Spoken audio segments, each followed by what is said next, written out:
when I look at some of the diet plans and I look at the food and I think that looks lovely and it looks delicious and all the rest of it, I can imagine that for some people, if that's not what they're used to eating, it will make a massive difference and they'll lose weight, but they're not going to keep eating that food if it's not going to give them what they want. And unfortunately, a lot of the diet plans that come out kind of consider you as a sole person in isolation, and they don't think about the fact that you've also got to feed your children or your husband or, you know, elderly relatives or anything like that.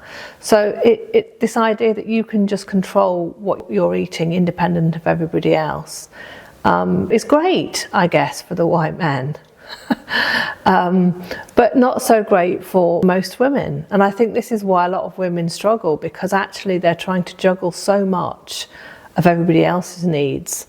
And on top of that, they're saying, oh my goodness, I can't eat what everyone else is eating because that's not on my diet plan.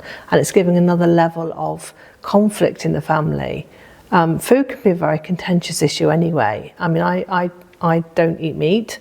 My husband doesn't eat vegetables. So, you know, that's already difficult. And then if we want to put layer on of, well, I'm not actually eating any carbohydrates this week either, and, you know, children basically, you know, run on pasta. So that's quite a difficult one.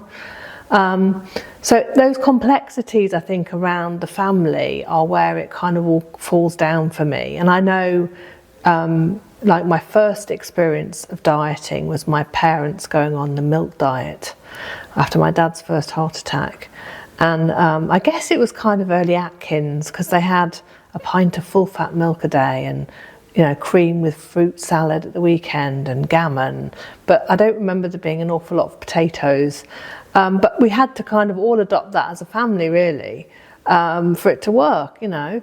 So I think this idea that we can just switch off what we're used to eating and turn everybody else around as well is kind of one of the biggest myths.